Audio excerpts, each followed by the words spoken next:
Hello, and thank you for joining us for today's webinar, Artificial Intelligence in the ART Lab. My name is Dr. Tex VerMilyea, and I'm the Vice President of Scientific Advancement for Ovation Fertility and the Laboratory and Operations Director of Ovation's Austin and San Antonio, Texas IVF laboratories.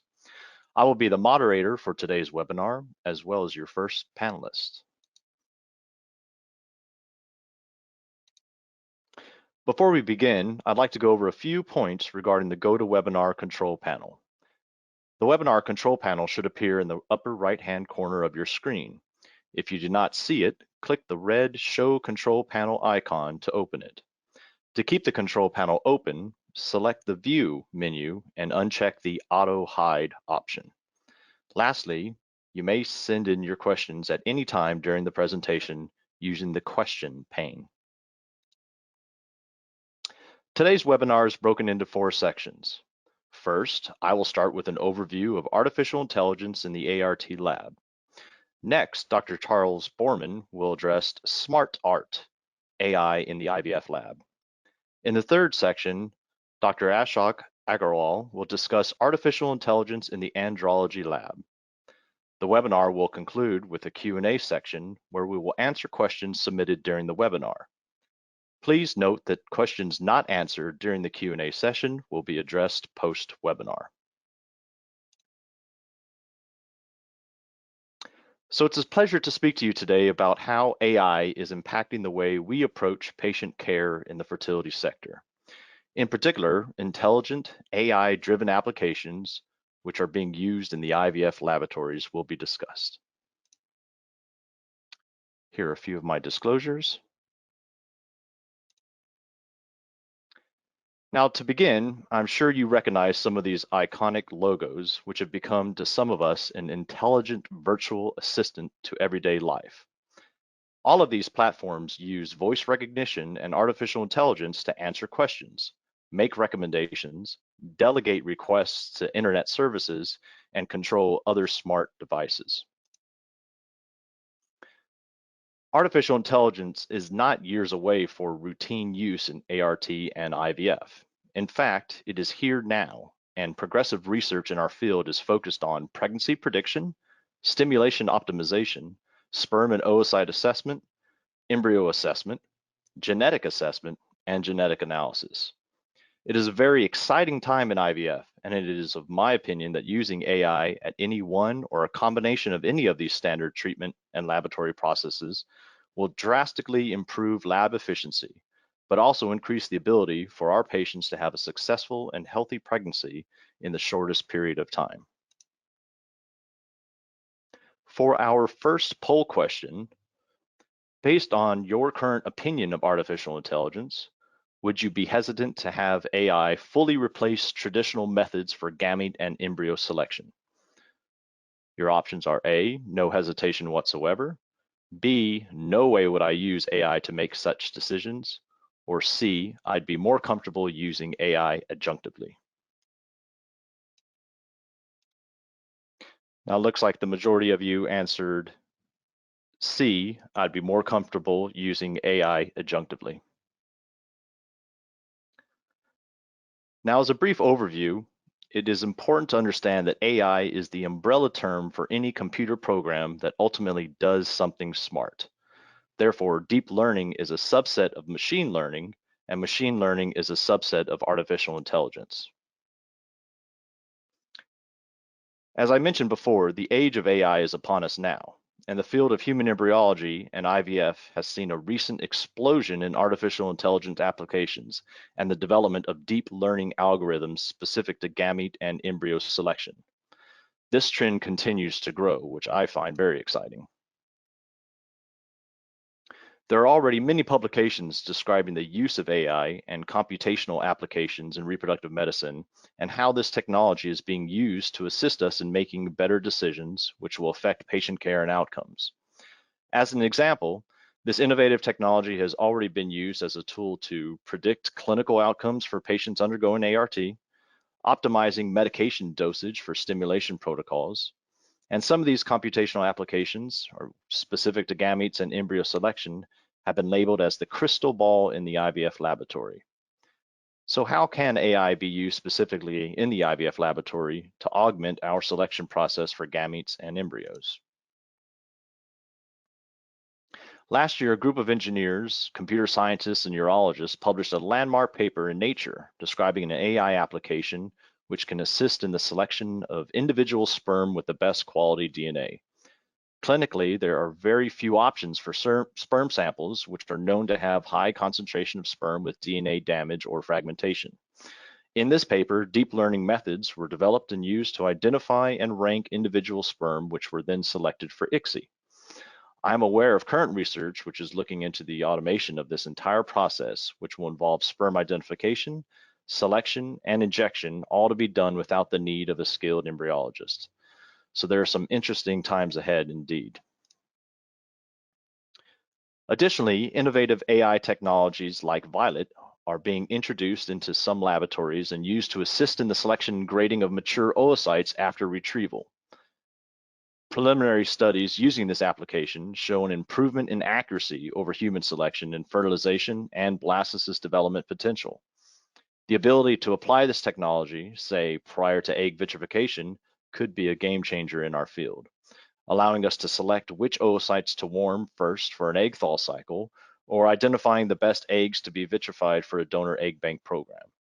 This, in combination of assisted AI sperm selection, could change our entire approach to IVF. But what about the embryo? As we are all aware, morphological assessment of embryos has been the standard of care for embryo selection for transfer and cryopreservation. The current embryo selection process involves the subjective assessment of embryos by a skilled embryologist through visual inspection of morphological features using a standard phase contrast microscope. When assessing blastocysts, embryologists routinely use a three-part grading system based on blastocele expansion, the inner cell mass cell clumping, and trophectoderm cell number. At the end of the day, all grading systems are static, dependent upon what the human eye can see and what the human brain can actually process, and therefore morphological assessment is inherently subjective and biased. Other techniques have been used to assist in embryo selection, yet these have limitations which prevent widespread use. Time-lapse technology and embryo biopsy, for instance, require specialized hardware and can be cost prohibitive to some clinics. So for our second poll question, I'm curious to know how many embryo images or how embryo images are captured in your laboratory by A, standard time-lapse, B, microscope camera, C, both, or D, none. Now it appears the majority of you have selected microscope camera, followed by both time-lapse and microscope camera, and last being time-lapse.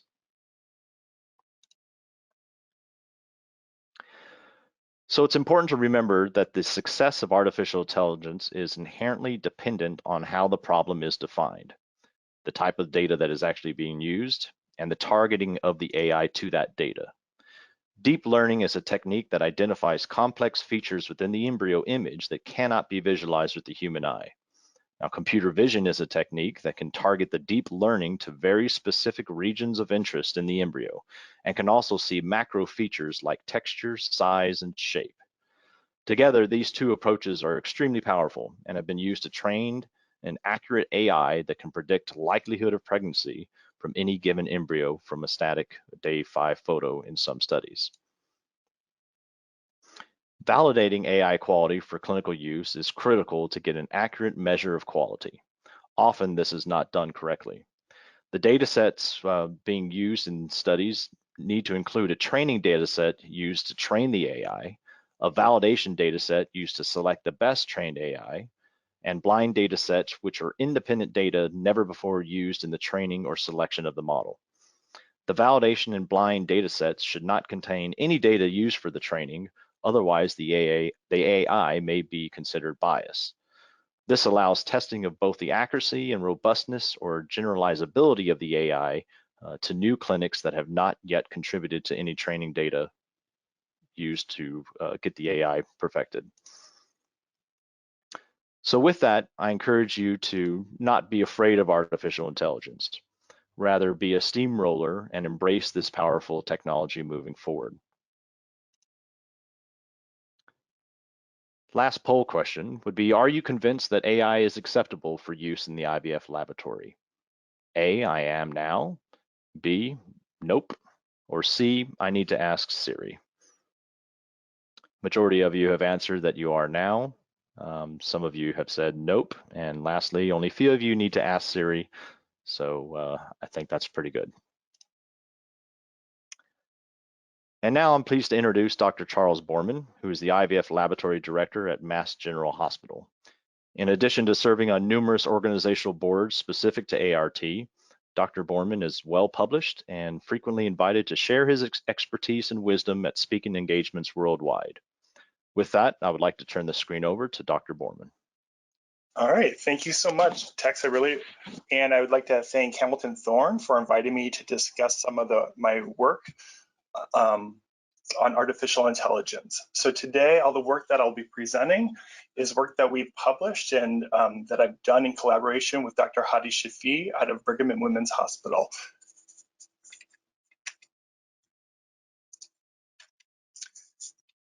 So IVF laboratories are very unique from other clinical laboratories. We primarily rely on visual assessments when we're performing our daily procedures and when making our clinical decisions. So unlike a chemistry lab where there's maybe a machine that's spitting out a result, we are using visual assessments to make all of our decisions. And I'm just highlighting a few. We're using visual assessments when we're doing a semen analysis, assessing egg quality, performing ICSI, doing our FERT checks in the morning, our day 3 assessments or selections for transfer, when we're performing assisted hatching, grading embryos to make decisions such as embryo freezing, embryo biopsy, when we're selecting embryos for blastocyst stage tracking, transfer, when we're tracking embryos and matching them up with the patients, and also when we're doing quality assurance and making sure we're running a tip-top lab.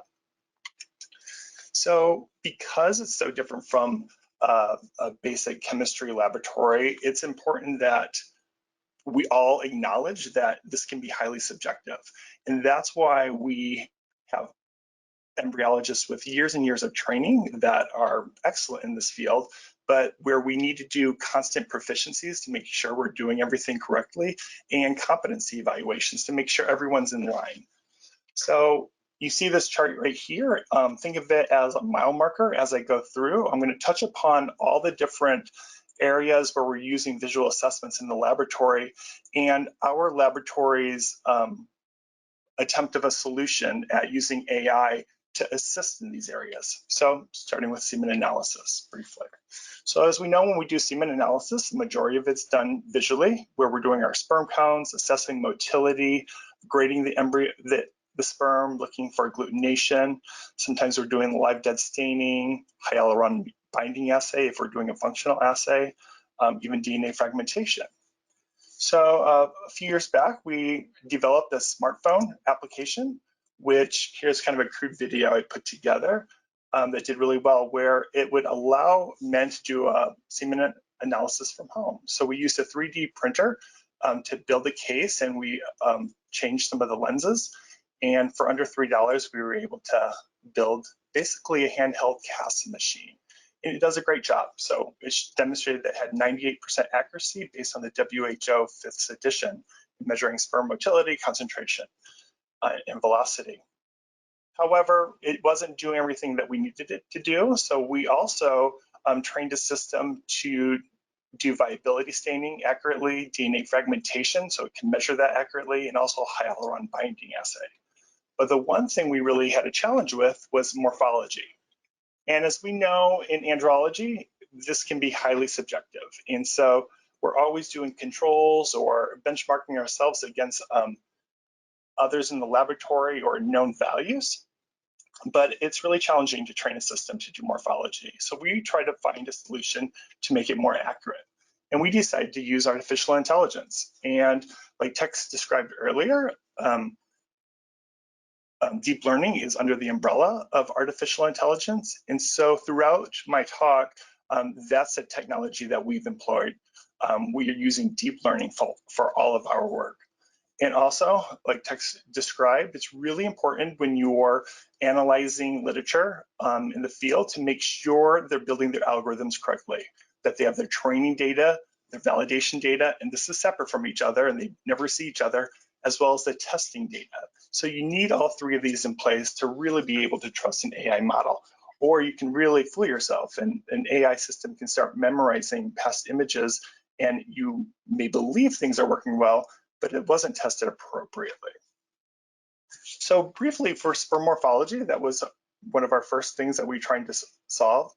You need to start with images of sperm, and then you need to have an annotation for these. So your input in this AI algorithm would be the input would be the image of the sperm, and the output would be the morphology score. And so we were looking at the sperm and looking at whether it had normal morphology, a head defect, a neck defect, or a tail defect. So we built a large app to collect a lot of data. So you can think about this as almost like a Tinder for sperm. So if you swipe right, it's normal, swipe left, it's an abnormal sperm. And we did this and we ended up having about 90% accuracy, and it did quite well. And when we compared this in some side-by-side tests and looking for the last 10 years of AAB morphology proficiency tests, where it's looking at everyone in the country, we had 100% accuracy in classifying sperm as normal or abnormal. So it did quite well. So for egg quality, Tex showed some slides from Violet, and this is similar to some of the work that we've done. So for egg assessments, we know when we're going to perform ICSI or do egg vitrification that we're grading it to see whether it's a mature egg or not, so whether it's GV, M1, or M2. However, our goal is to get these M2s, right? But M2s are not all the same. There can be considerable differences in those. And it's hard to know, is this patient specific? Does this have something to do with the stimulation regimen, something to do with the trigger, other factors in the laboratory that may be affecting the overall egg quality? But we know egg morphology can be quite different between patients. And we wanted to assess what its impact are. We could predict whether the quality of the egg. So like I said, when you're building an AI algorithm, you have your input, which is your image, and your output, your known result. So when we looked at egg quality, we've looked at it several ways, at whether it developed to a blastocyst or even gave birth to a live baby. But we wanted bigger numbers. So our input was the image and our output was the fertilization, whether it fertilized normally or not. And that's how we trained our system here. So here's some brief kind of schematics of how we did it. We had a really high sensitivity of 87% and an accuracy of 75% when we assessed egg quality. And this is how it can be used. So you can use it in some of the ways Tex said to identify the best quality eggs, maybe see what else is going on in the laboratory, any other features that could be contributing to a negative or a positive egg quality. But we also want to look at it, is there a way we can use that for quality management in the laboratory? So if we know what the ICSI rate should have been, maybe that's another way that we can assess whether we're doing ICSI well, or if there's any other issues in the lab that we should be considering. So normally when we look at ICSI, we look at the mean and the standard deviations here, and we track it this way. And here's an example of where we had 3 values below the mean for our actual fertilization rate. And this would be a flag in our lab to identify, is there a problem, what's going on here? So then we wanted to take a different approach using AI, what the AI predictive values would.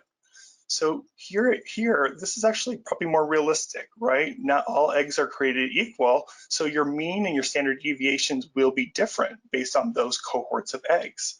So here's a different approach to look at it. And using it this way, we identified the same outliers of a low fertilization rate when we applied this new standard. But in addition, we found another one a little bit earlier upstream of this, where the fertilization rates were also lower than the expected mean values that we generated using this artificial intelligence. So we can use this as a way to predict fertilization and identify any other issues in the laboratory that we may not pick up using standard methods. And we're also able to identify these problems in real time. ICSI is another procedure that we're doing on day 0 after we've retrieved those eggs that require a lot of visual assessments. So here's a quick video of an ICSI procedure. And as we all know, we're generally lining up the polar bodies, the extruded polar bodies at 6 o'clock, as in here, or sometimes even at noon, depending how you look at it. And the reason we're doing that is because we don't want to damage the metaphase 2 plate. Because what we also know is, in general, the metaphase 2 plate is adjacent to the polar body. So we want to avoid that at all times. It's very critical. And there's been several attempts in the field to try to automate the system, because ICSI, as we know, is a highly technical procedure. It takes a lengthy time to train and to maintain your proficiency. And we're doing it more and more every day. And some labs are exceeding 90% of their cases are utilizing ICSI. So there's a lot to be said for that. And so it seems obvious why people would like to attempt to automate the system. The problem with some of these attempts at automation is they didn't have any sort of visual cues when they were lining their eggs for oocyte for assisted or ICSI. So we wanted to use AI to try to identify the proper location to perform ICSI. So we took eggs, and what we did is we used the hours of a clock. So we had 12 different classifications that we could use based on the hours of the clock, and then also a 13th one. So if there was no polar body present, we would classify that as a 13, and that would tell a system to rotate the egg to look for the extruded polar body. So we were really amazed. We trained with a lot of eggs, and in the end, we measured this, all the different time points, and our training accuracy was 99%. So we were really blown away, especially given that number of classifications, that we could have such a high accuracy rate. So that is another step that is really needed in the automation of any type of ICSI procedure, is that you can properly identify the extruded polar body. Another thing that we do every day is we look at, we perform fertilization assessments. So as we know, we consider 2PN embryo as normal, and anything outside of that we consider abnormal and probably not sufficient for embryo culture. So again, we trained an AI system using the input of eggs at 16 hours post-insemination, and the output was whether they fertilized normally or abnormally. And it did quite well. So we ended up having an accuracy of 96% when we were training these systems. On day 3, we do embryo assessments, and kind of classically, people look at the cell number, the degree of fragmentation, and the asymmetry scores of these eggs. These are 3 things that we can easily or somewhat easily record to try to assess and differentiate between the different embryos. However, they have day 3 embryo development, and this scoring has a really low positive predictive value for predicting which embryo not only will develop to the blastocyst stage, but which embryo will result in a healthy pregnancy. So what we know is on day 3, the objective is to select the top quality embryo for transfer. And we need more information in making that decision. So in 2010, there was a really beautiful paper that was published in Nature where they start looking at time-lapse imaging, and they found some divisions, the first 2 divisions that are highly linked or related to embryo development. It was a really great study. And based on some of this work, a lot of companies kind of popped up where they start offering time-lapse imaging systems so we could really capture these morphokinetic patterns. Subsequently, numerous algorithms have been derived to help identify the best quality embryos to predict blast development, or even predict which ones are going to go on and lead to a pregnancy. So here's an example. So most of these algorithms out there, you have to manually measure. So as much as we fear automation in the laboratory, the truth is, I think anyone who has an embryoscope knows it didn't save them a lot of time. They're probably spending a lot of time doing the manual annotations. But a really nice thing that the EVA Progeny Now company had was that they were going to automate this, and they use vision tracking devices to really measure some of these cleavage events. So here's kind of a case study that they've demonstrated where they have 16 embryos and 7 of them had identical scores. So what kind of additional information can you get? So here are those 7 highlighted in green, and when using the morphokinetic information, they were able to identify 2 top embryos in that cohort to say these have the highest probability of developing to the blastocyst stage. So that's the idea of how some of these systems can work. However, this didn't always pan out. When we talk about any kind of randomized or prospective trials, some of the initial studies really showed a great benefit in using time-lapse imaging, but some of them had some flaws where they weren't culturing embryos under identical conditions. Sometimes they were being cultured in different incubator settings. When the same incubator was controlled for, they had more mixed results in determining whether or not there was a big benefit using time-lapse imaging. So I still think that there's some benefit in using time-lapse imaging and these morphokinetic patterns. I just don't think that we've been utilizing time-lapse imaging correctly. So in conducting or being part of these trials, what you notice is all of these images are captured all together, and they're captured every 10 minutes. And at the end, all of these images every 10 minutes are put together to make a video. So, but when looking at that, you look at all these embryos on the screen and you just think to yourself, which one of these embryos actually look the most beautiful? And give you a second to look.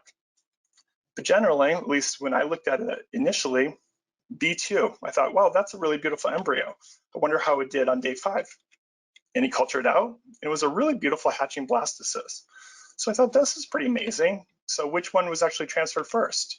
That one, number 2, number 3, number 4, based on our algorithm. So I found that quite surprising. But the reason was each of these embryos are graded individually. And so if you think about it, our goal when we're selecting the best embryo to transfer is almost like a beauty pageant. And so everything might look the same, but when you put them all together, that's how you're able to determine their big differences. So here's an example of how we do that. So I kind of put this to the test, and I had 100 embryo cohorts ranging in size from 4 to 22, and had embryologists select the top quality embryo from each cohort at 66 hours post-insemination. The idea was to give it about a second or 2 for each one. And in doing it, we look at standard morphology, blast development. Standard morphology, about 85% of the time, they picked a blastocyst using just standard grading. If we use standard grading and time-lapse imaging, it did slightly better. But really, we did the best when we did cohort morphology, where we completely ignored all standard morphology and time-lapse imaging information. But the problem was, even though we did a good job of picking which embryo was going to develop to the blast, we had low consistency in which embryo we actually selected. And again, this is prime for artificial intelligence because it won't deviate. It really does a great job. It's not tricked by embryo positioning or anything like that. So what we did is we had all of our images of day 3 embryos, and we had our day 5 annotations. And so we trained an AI system that way. And we did great. We really had a really high sensitivity and specificity when we were grading these day 3 to day 5 embryos. And when we looked at the top embryo selected using AI, it was over 90% of the time it was a blastocyst. And when we looked at 2 embryos selected, one or both of the blastocyst embryos became blastocysts 97% of the time. So AI did an excellent job on day 3. Another thing we do on day 3 is laser-assisted hatching. We do this for hatching to prepare for PGT, so that the trophectoderm has an easy time herniating outside of the zona pellucida. We do it for blastomere biopsy. So we use laser-assisted hatching for numerous procedures in the lab. But we have to be careful, right? We have to be careful because these are heat rings that you see here in the bottom right hand. And we don't want that damaging healthy blastomeres. So when we are using a laser, we're trying to identify the space where they have the largest paravitelline space, the space between the zona pellucida and the healthy blastomeres. If there's no difference in that space, what we're looking at are probably the non-viable, the more fragmented blastomeres. So if there's any damage, it's not damaging a healthy one. So these are kind of the parameters we looked at when we were trying to train a system to identify the best location to perform laser-assisted hatching on day 3 embryos. So again, very similar to the egg ICSI demonstration, we numbered it like a clock, 1 through 12, and we had the 12 classification time points to train our system. And using thousands of embryos, we rotated them and annotated them, and our accuracy was 99%. So we were, again, very blown away that I was able to distinguish like the correct position where we should perform laser-assisted hatching. So that's one more step towards automation of some of these micromanipulation tasks. Another thing we do is at the Blastocyst stage, we grade that, and we grade it for numerous reasons. We're grading it just to see how the culture system is working. We're grading it to make clinical decisions in the laboratory. So in our laboratory, we use kind of a widely distributed Gardner grading system. So what I do in laboratory is make sure that we're all grading everything similarly.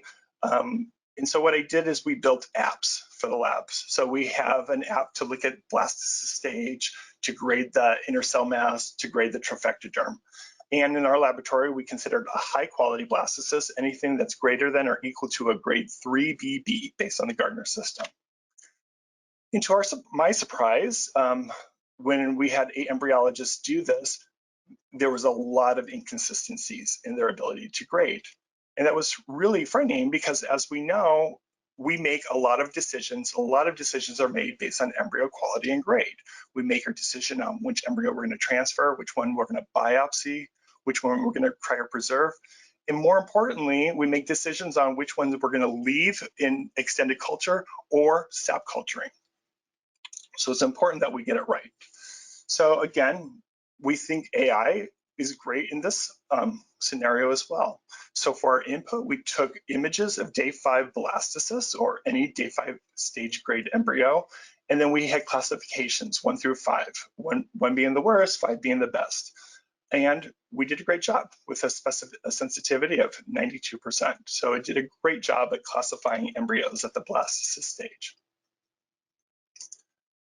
So we also built an app, a similar app, but this time to see how people are making clinical decisions. So we've already had them test with a series of embryos to grade them manually, whether it's a 3BB or whatever the embryo grade was.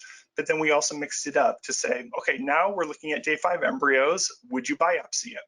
Or would you discard it? Would you extend it in culture? Would you biopsy it? Similarly, we had one for embryo freezing. Would you discard it? Would you extend it in culture for an additional day, or would you vitrify it? So based on our criteria, we should be performing biopsy and freezing on all of the same embryos, everything that's greater than a 3BB. So how did we do?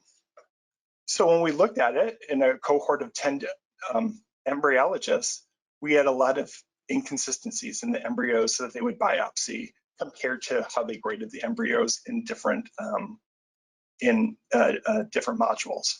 Similarly, there was inconsistencies in which embryos we'd actually vitrify. And overall, there was really a lack of consistency in some of the clinical decision making.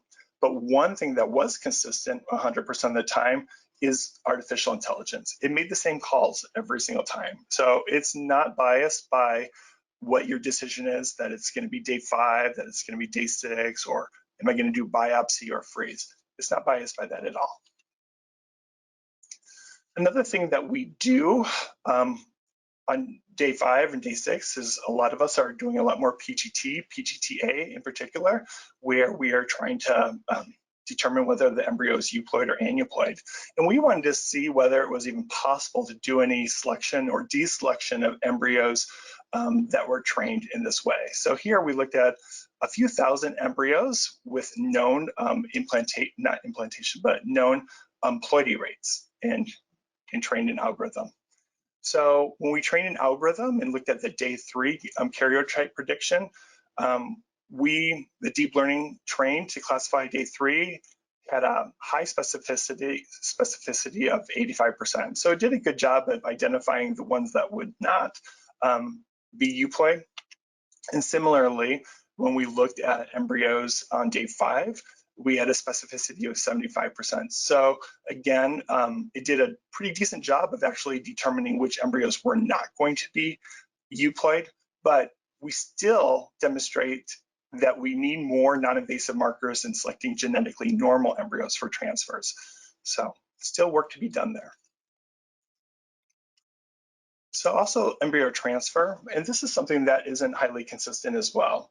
So when looking at, we developed some apps and modules to determine what is the top embryo that somebody would select for transfer, or even the second best, and it was highly variable between laboratory technicians.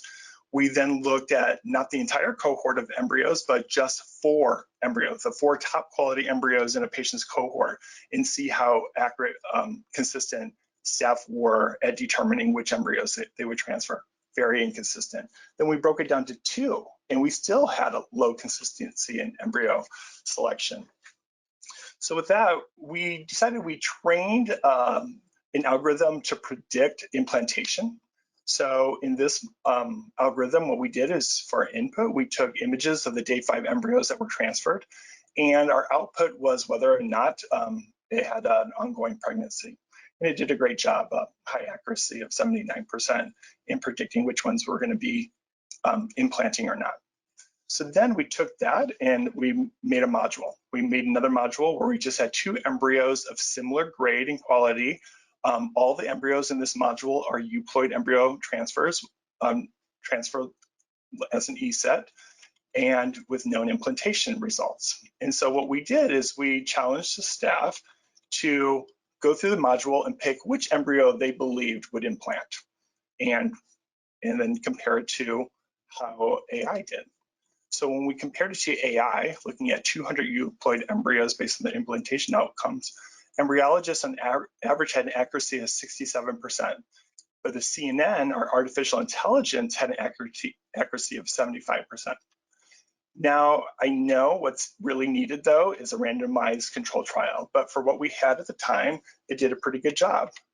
So we wanted to put it to another test. We wanted to see if we could really actually improve upon some of these AI results. So we took an additional 200 euploid ESET embryo transfer sets with known outcomes. So this time what we did is we challenged the laboratory staff to, again, without artificial intelligence, any kind of help, select which embryo they thought was going to implant over the 2. The next thing we did was we had the same module, and what we did is we highlighted the one that the AI system actually selected. So the laboratory staff could use that as adjunctively to determine whether or not they would pick that embryo or not. So everyone went in knowing that the accuracy of an AI system is about 75%, so it's not perfect, but they can utilize that if they wish to help select the best embryo that they thought would implant. So when we tested everybody and looked at their module in which they had no AI assistance, on average, their correct selections were about 65%. 65% of the time they got it correct, which one implanted. The AI selection, when we tested that, when we did a test set using our implantation algorithm, AI correctly selected embryos 78% of the time, so it did quite well. But next, what we did is when the embryologist had that information in front of them of which embryo would actually implant, was selected by AI, everybody, all 14 embryologists over 5 different centers, everyone improved. Some marginally improved, some greatly improved. But on average, there was an improvement of 8% in people's ability to select the embryo that implanted when they used AI. Another thing that we do in the laboratory is we're always, and this is so critical, we are matching up patient information, making sure that these gametes and these embryos belong specifically to that patient. And this hasn't fully caught on yet in the United States, but I'm sure it will, is some of these witnessing systems. So here's Match, and there's Gidget, and e-witnessing systems out there. And I think these are really fantastic. And I think they're widely utilized in Europe. But we want to determine if AI, if there's anything unique in morphologic signatures unique to each embryo, that we could link those embryos specifically to those patients. So we trained a system, and we looked at a total of 353 embryos from 50 patients, all of the same exact time point. We used 2 time points, and in this study, we did things on day 5, where we looked at, I believe, 112 hours, kind of the time where we would normally do our day 5 assessments, and then a few hours later, which would correspond to the time where we would do our vitrification, embryo biopsy, or even embryo transfers. So we wanted to mimic something that's real life in the laboratory. So, because as you know, we grade an embryo, and we move it to a different microscope, and then we reassess it again, because that may be where we're performing freezing, or we're performing biopsy, or even transfer. So we used AI to see if they could identify embryos based on these unique signatures.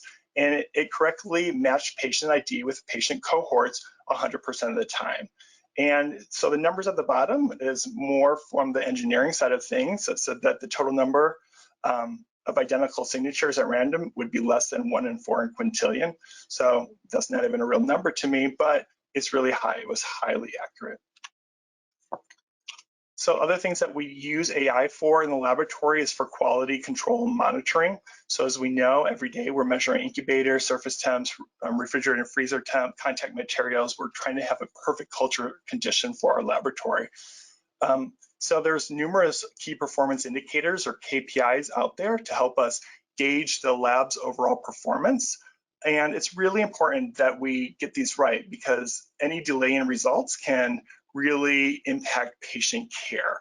And now that it's hard to sometimes use implantation or pregnancy rates as your KPI, just because we're doing so many freeze-all cycles. And so it might be months before we ever get any pregnancy data from these cohorts. So it may be really challenging to see if there's any problem within our culture system if we are waiting for some of those extended KPIs. So we need something that we can identify early on.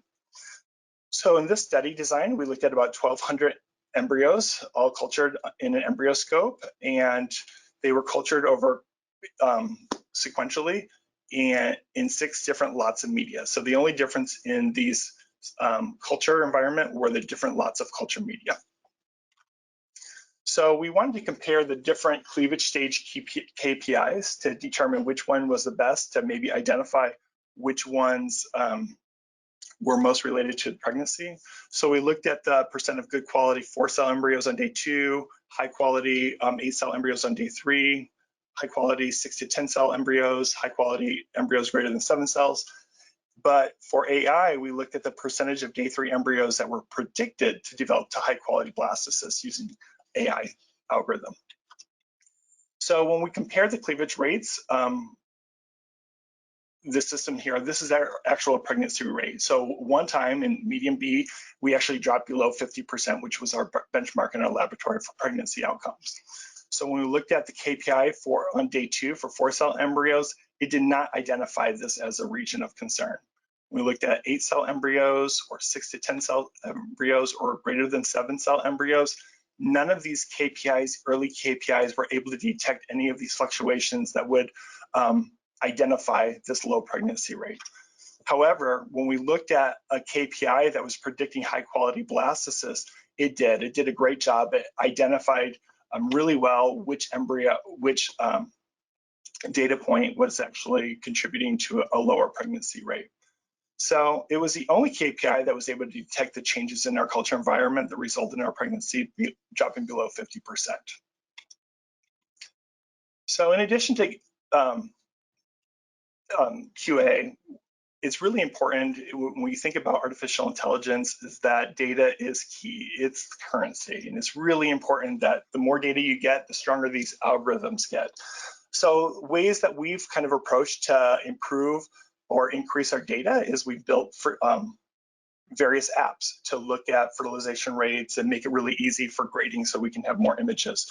And we don't just limit it to EmbryoScope, right? We're using images captured in all different types of methods because that's the best way to train these systems.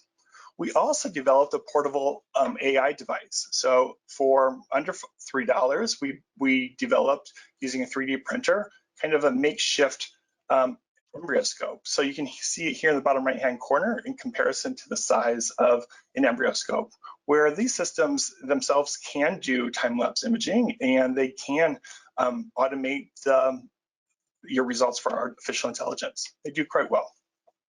So here's kind of the first initial beta one. We now have it where you don't need a phone at all. We have small computers that can be built inside. As you can see, it does a pretty good job. I mean, considering it's on your smartphone, you can see this level of resolution. It does a pretty good job. So, sorry.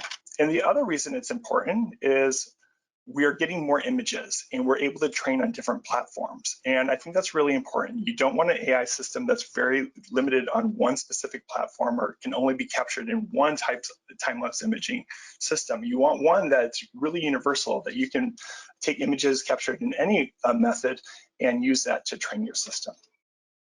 Another way, and a really kind of a unique way to get more data, is also using generative adversarial networks. And we think of these as deep fakes, and we've seen these online. And really, after training so many systems, you can start to create something that looks real but isn't real. So here's an example here at the bottom of these eggs, and they all look normal to us. But the reality is these are deep fakes. This is what a computer believes these M2 oocytes should look like. And it's really impressive because we can start using these deep fakes as ways to help improve our training of our algorithms. So here is an example of how we've used GANs. So when we initially trained our system to classify eggs based on their fertilization outcomes, it did a pretty decent job. It had an accuracy of 67%. But you can see in the bottom left-hand corner where this line of the actual fertilization rate isn't really meshing that well towards the end. However, when we trained it with GANs, we greatly improved our accuracy. So our accuracy went up to almost 83% when we trained with GANs, and it did a really great job of predicting which embryos or which oocytes we're going to actually fertilize normally. So in summary, these are some of the applications of AI that our laboratory has worked on: is sperm morphology, assessing egg quality, aligning the eggs for ICSI, performing FERT assessments, blast prediction, laser-assisted hatching, grading embryos on day 5 to make decisions for biopsy or freezing, predicting the ploidy status of embryos or deselection of the aneuploid embryos, selecting embryos for transfers, tracking witnessing embryos and matching it with a patient, improving our ability to perform quality assurance in the laboratory by developing new KPIs, and expanding imaging and AI options. So what's next? And I think this is important, that it's not just going to come from the laboratory. Any really robust system for AI is going to start to incorporate other things as well. There's plenty of data out there on health and lifestyle apps, especially for fertility. You have the workups, the medical histories of both of the sperm contributor and the egg contributor. You have your stimulation regimens, like which one works best, the monitoring of the cycle management, the ultrasound. Also looking at things such as metabolomics. I think this is super exciting when we're looking at some of these fields that are non-invasive, some of the non-invasive screening for PGT. Overall genetics, not just the embryo genetics, but also the patient genetics and endometrial receptivity. So I think when we put all of that together, I think that's when we're going to have a very robust system in our field. And with that, I'd like to thank all the wonderful people that I have the pleasure of working with every single day for their assistance in these projects. And with that, I'd like to turn it over to Dr. Agarwal. Thank you, Charlie, for that very informative and useful presentation. A lot for us to think about and consider in this new era of AI. So I would like to introduce Dr. Ashok Agarwal, who has been the head of andrology at the Cleveland Clinic Foundation for 28 years. Dr. Agarwal is the leading author in the world of andrology and male infertility and ART, and it's a pleasure to have him as a panelist. And without further ado, I'd like to turn the screen over to Dr. Agarwal. Good morning, everyone. Tex, can you see my screen? We are good, thank you. Okay. Well, I'm really happy and delighted to be presenting this presentation today. Yeah. So I want to thank, first of all, Hamilton Thorne, Cynthia, for organizing this program, our moderator, Dr. Tex, for a wonderful opening presentation on artificial intelligence in reproductive medicine and embryology, and to Charles Bormann for a wonderful presentation related to all aspects of clinical embryology. That was really impressive.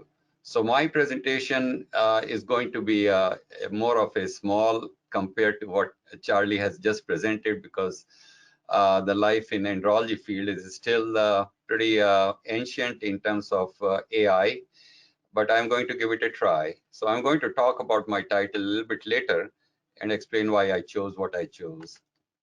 So let's start.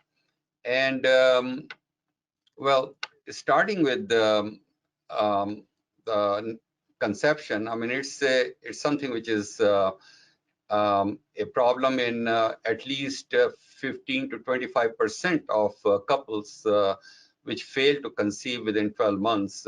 For many of others, it happens without any effort, but there are couples which really have problems. And according to the data that we know now, is that at least in 25 to 30% of the cases of these couples, the male factor is the sole problem or the sole cause of their infertility, and combined with male and female, that can add up to almost half of all cases of infertility. According to the WHO, about 200 million couples are considered to be infertile, and out of that, about 50% of them are considered to be due to the male factor infertility. So it's a fairly big problem around the world.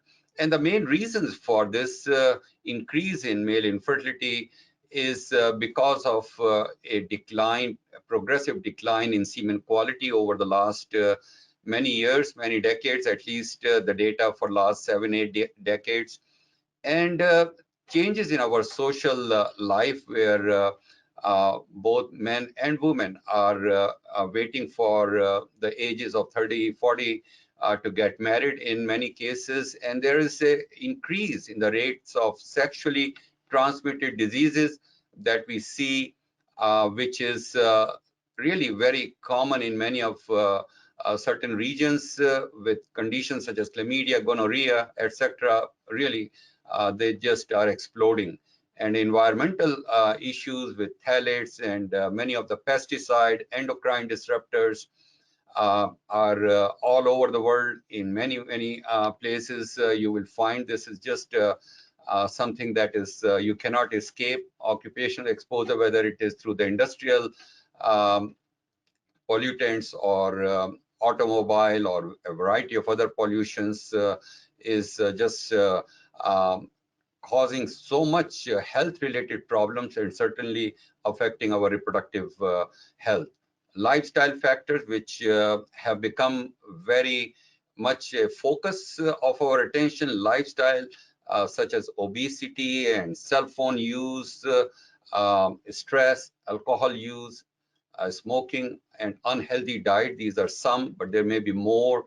And just to give an example, I mean, I think people use cell phone just like it is part of their body, and not realizing that there is a electromagnetic radiation which is generated by cell phone, both in the talk mode as well as when it's in standby. And there are studies after studies which have demonstrated that can impact on your health, and certainly studies which have shown that it can impact on your male reproduction, and specifically on your semen quality. Diabetes and erectile dysfunction are other conditions which have become like all over the world very important diseases, and they all impact on the fertility. So the studies have shown that the changes that are happening in terms of the sperm count is not just limited to one particular area, but they are happening all over the world. We are seeing that there is a tremendous decline over the last 50, 60 years in all semen parameters, whether it is sperm count, whether it is motility, whether it is morphology, and that is really impacting on the cases which are being presented for infertility.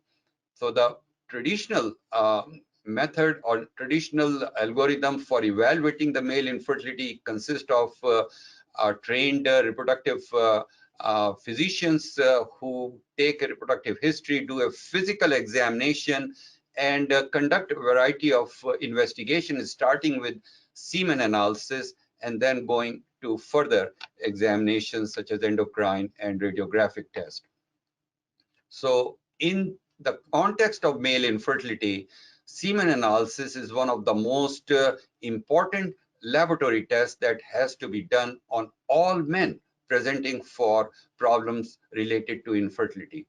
So semen analysis is a very simple and considered an easy test, and what it includes is a macroscopic examination which can be done without the need for a microscope, and then the microscopic examination which includes concentration, motility, morphology, and many other parameters which require the use of a microscope. However, semen analysis, which is considered as very simple test, is highly inaccurate because it is a subjective test. And although many attempts by World Health Organization in terms of developing standards over the last 40 years, starting from 1980 to the last one in 2010 called the 5th edition, have provided a great deal of standardization, but still the test has remained highly subjective and it is very difficult to standardize. And because of these reasons, in the United States, it is considered a high complexity test by CLIA. So it is because of the subjective nature, it requires a large amount of effort in terms of training, competency training, and then the use of quality control and quality assurance in order for the laboratory staff to be trained so that the quality of the test that they will perform is reliable. And the reason for why this happens, because almost 90% of the laboratories which are performing semen analysis are not able to perform it correctly. And the reason is that semen analysis or the semen production is cyclical. And the production of sperm from the testis can be in one semen sample could be 20 million, and after 6 months that can jump up to 100 million or 200 million, as you can see in the WHO guidelines. So there is an immense amount of differences in terms of variability in terms of the sperm production.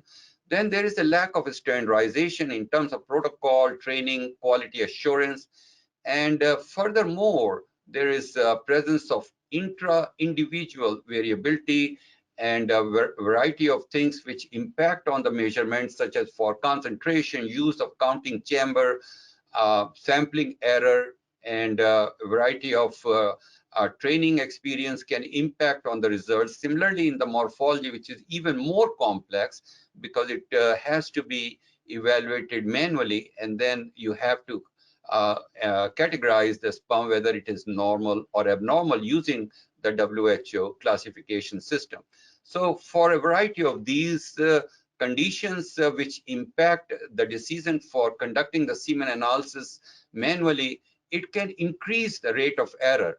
And the increases which occurs, for example, changes from a sample which is oligozoospermic can be rated or classified as normozoospermic, or a sample which is asthenozoospermic could be classified as normozoospermic.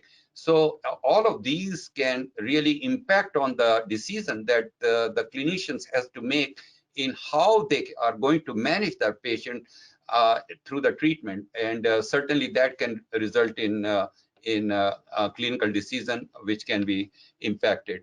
Now, manual semen analysis, for many of you in the audience will consider it as a very simple test, but I beg to differ. If you look at this diagram, semen analysis is not a simple test. It consists of a number of steps, and you can see there are things which are to be done after another, and there are almost 9 steps that you can count, or maybe more.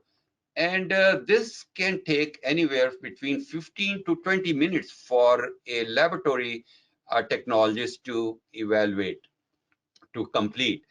And that is not all, because further to a routine semen analysis, there is sperm morphology, which is to be conducted as part of a complete semen analysis. And even the fastest method, which includes which is the diff-quick method, a fast method of staining and scoring the slides by WHO strict criteria, can take almost 13 steps, 12 to 13 steps, and with the preparation of the smear, drying, etc., it can take an hour of your time.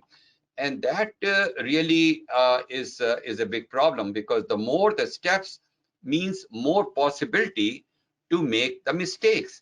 So what can we do to overcome these problems in semen analysis, which is a very ancient test, hasn't really changed in over 100 years.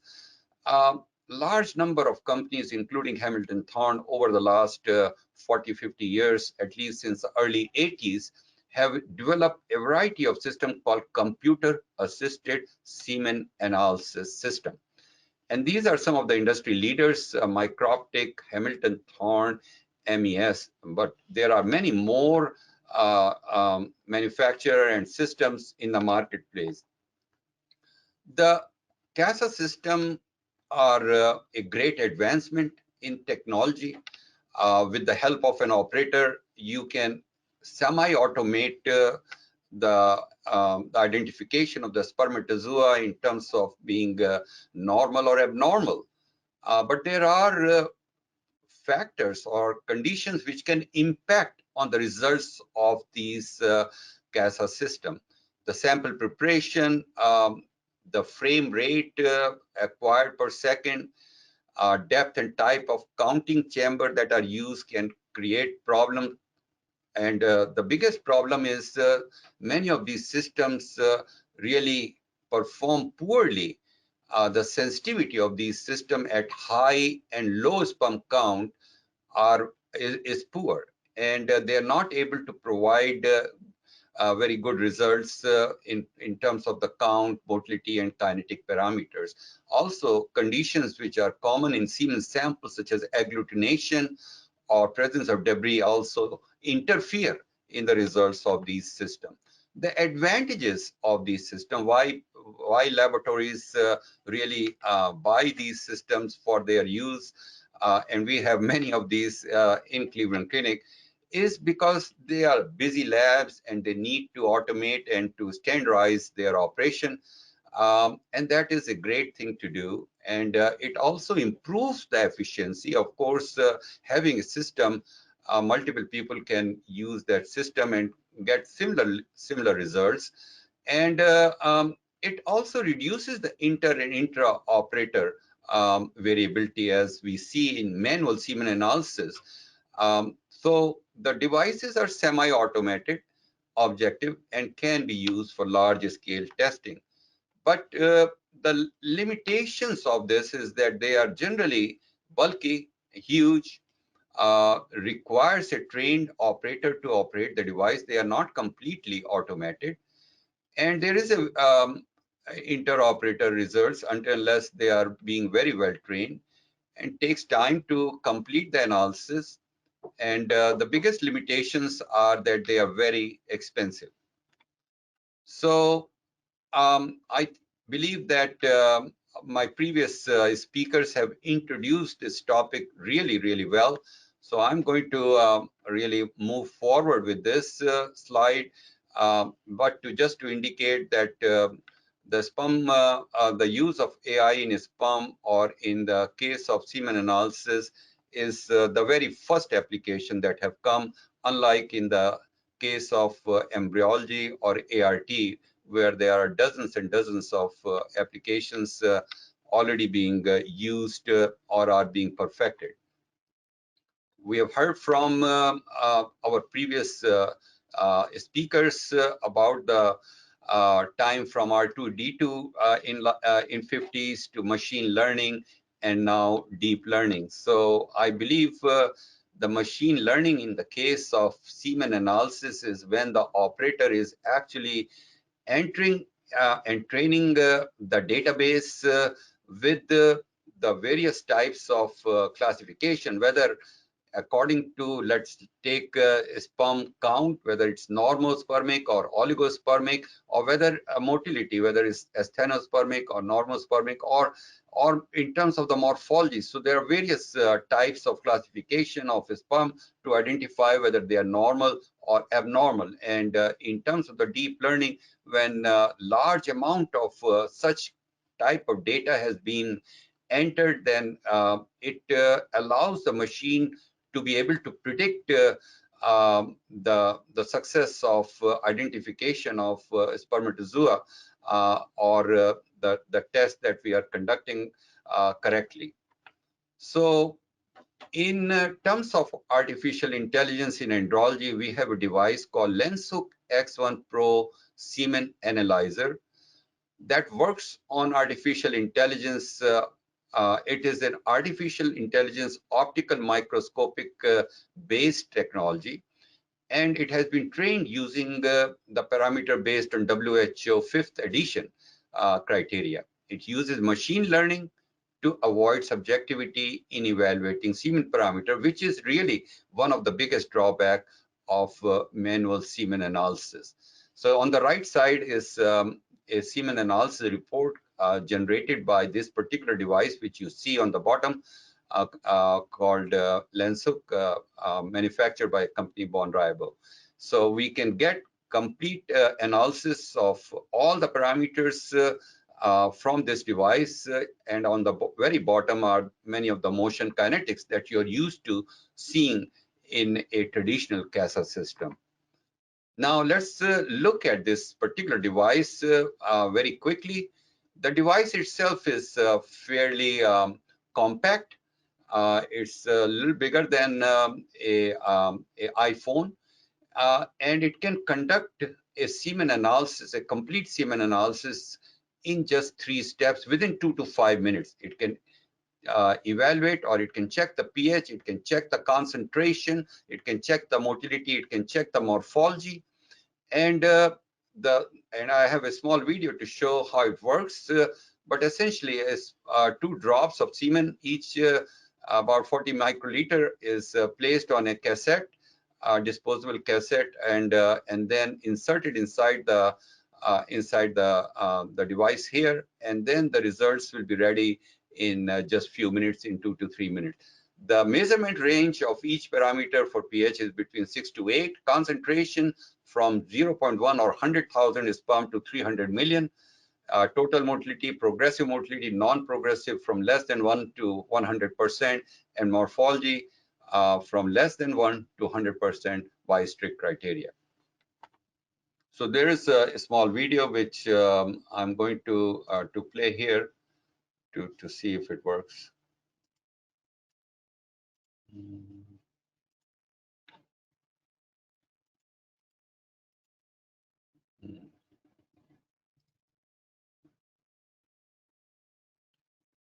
Let's see what happens.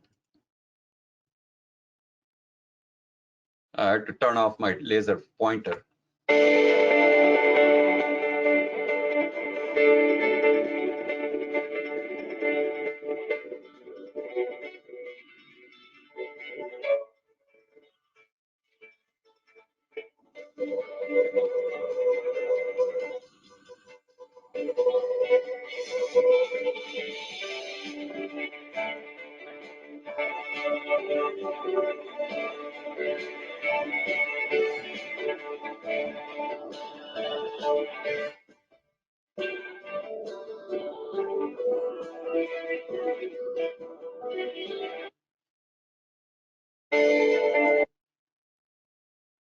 Okay, so we about 2 years ago, we have been conducting studies on this system as to allow it to be used clinically. We conducted a pilot study and published those results. And what we did was these are the results of our full-scale study. which we have just completed, and we compared the manual semen analysis results with the X1 Pro. So here we had 100 samples where we conducted the samples analysis by manual, by a trained andrologist and a commercial CASA. We chose Hamilton Thorne IVOS and Lenshook. So there were 3 different types of analysis, or 3 simultaneous analyses were conducted by WHO. And what we found was that there is a very high degree of correlation in the manual semen analysis and X1 Pro as well as Hamilton Thorne IVO system. So if you look at the results, the correlation is extremely high, almost 0.97 or 0.98 for concentration motility and progressive motility between manual versus Lenshook. Similarly, between manual semen analysis between Hamilton Thorne, and the third comparison was between Lenshook and Hamilton Thorne IVOS. So the device really was the new device, which is X1 Pro, performed really well. Now we conducted an intra-observer agreement where we wanted to see if the same individual, if they conduct the semen analysis multiple times, are they able to correlate well? So we had the same operator conduct 3 different readings and did 10 samples. And what we found is that he conducted both manual as well as manual semen analysis and X1 Pro. Again, the intra-observer correlation is again extremely high, as you can see, more than 0.9 R value for concentration, total motility, and progressive motility. And these results are comparable. Here, the comparison is between manual semen analysis and X1 Pro, Lenshook X1 Pro. Then we did an inter-observer agreement, which is important to see the difference between the different individuals working in the laboratory. And here the comparison was between manual semen analysis and X1 Pro, and each individual conducted the semen analysis both by manual semen analysis and X1 Pro by WHO 5th edition. And here again, the correlation shows very good values. So the design of this experiment and the results that we see demonstrate that X1 Pro and manual semen analysis results are interchangeable or show extremely high degree of correlation when the manual semen analysis is conducted by a highly trained andrology technologist or a staff. The device X1 Pro comes with quality control for the hardware, quality control for the software, as well as quality control for daily operation. And these are called AccuBead, which is, you probably are familiar, which is part of the quality control that the laboratory are supposed to do before they conduct a routine semen analysis or one using the CASA in their laboratory. And the results for that are mandatory as part of the operation. In terms of the performance characteristic of manual semen analysis versus the X1 Pro, as you can see here, and again, I think the results are very, very good. All the performance characteristics are very high, 100% for concentration, sensitivity and specificity, and high 90s for motility, progressive motility, and for morphology, especially the negative predictive value. So let's look at the morphology performance of manual semen analysis versus X1 Pro, because morphology is really the most difficult test for most of the CASA devices to standardize. And that is one of the biggest problem is for all the CASA systems that are in the market, they have not been able to provide morphology results reliably. So I was very much interested in hearing Charlie's presentation about the morphology, where they have come out with a very nice AI-based app which can provide a very high degree of sensitivity for the results. So here, what we found is that the negative predictive value of the X1 Pro is 98.4%, where if it is greater than or equal to 4% by strict criteria, then it is 98 or 99% accurate by manual method as well. So in terms of recommendation for using lens hook X1 Pro, what we feel for morphology evaluation, if the results of the morphology, for example, here is 8%, or which is more than 4%, then this individual patient can be classified as fertile or true negative from the results. If, on the other hand, the results are 3%, or according to the cutoff value or reference value of history criteria, less than 4%, then this can be considered as infertile male, classified as infertile or true positive, and it will require a manual review to double check these results. Otherwise, I think the system works really well. So in terms of what may be the difference between X1 Pro and traditional CASA system, I believe the main difference is that most of the CASA system require an operator, which has to jump in whenever there is a problem, or there are samples which may be difficult samples, or samples which have very low concentration or very high concentration, or they are viscous or have agglutination. So I think that is one of the biggest advantage here with the X1, that it is completely algorithm based and does not require an operator. So again, I think X1 Pro on the bottom, as you see, is fully automated. It takes a clear image of the field of the spermatozoa, and it counts all 100 sperm or which are present within one field, and then it classifies them using the algorithm for concentration, motility, progressive motility, and morphology. In terms of the roadmap where this technology is really moving, the machine has been trained for machine learning for some time, and this is something that is being done by the company. And now, as they are having a large amount of data, because the device or the machine is this particular CASA is available commercially in most parts of the world, approved by the FDA here in the United States, and being available for commercial use in Europe and all parts of the world. So they have a lot more data, and they are training this device for deep learning. For us, based on my experience and our experience in the Cleveland Clinic, we can summarize the unique features of this particular device. The biggest advantages, I believe, is the ease of use. It's so easy that anybody without any training can use it. You don't have to have any training. I mean, you can just walk into the lab and start using it without any training.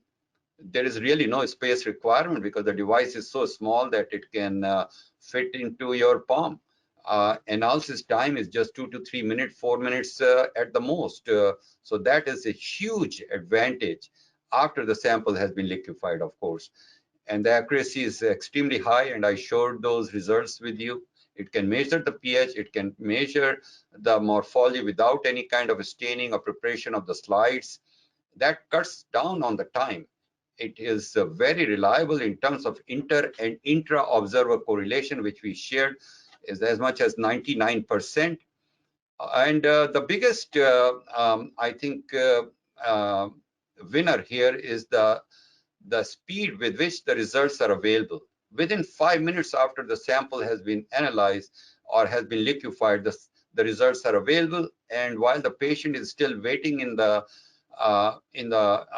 waiting area, the physician, or he's talking to the couple is talking to the physician, the results can be seen by the physician on his iPhone or on his computer or wherever, and they can actually use those results to provide what is the next course of action for the patient and for the couple. What is the treatment plan? What is the management?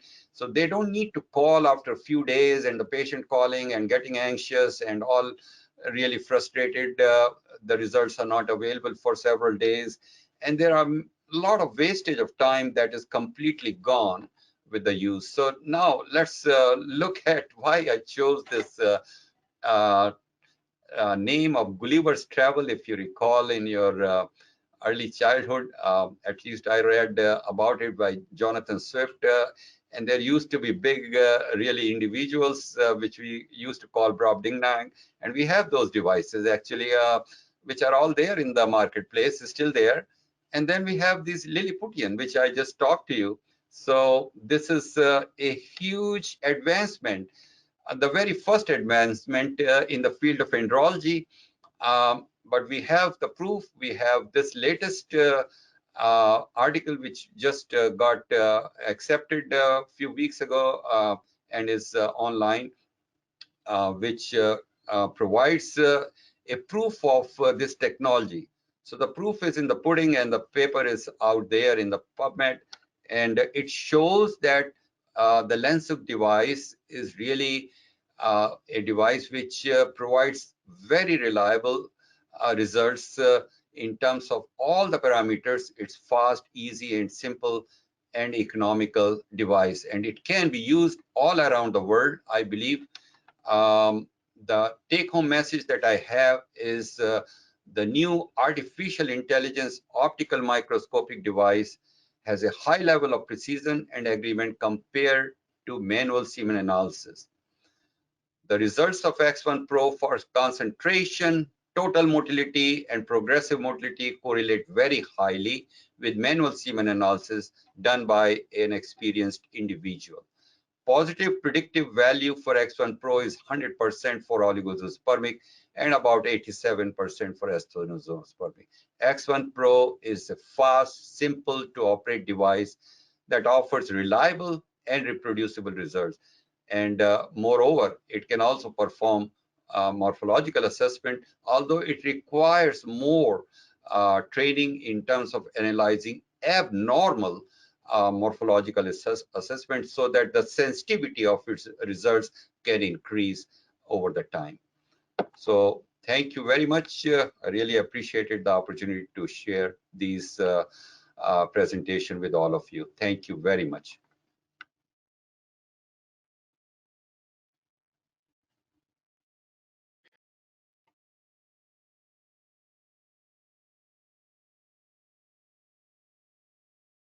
Thank you, Ashok, for a very, very interesting talk. And it looks like we have a few minutes for a few questions. So reading from the questions that have been submitted from the audience, I'd like to direct the first one to Dr. Bormann. Charlie, can you kind of speak a little bit about the security of data with AI, and how can we ensure that that this data is secure just in general? Obviously, you have large amounts of data with your systems, but question is, what security can be implemented with the AI so that information is not lost?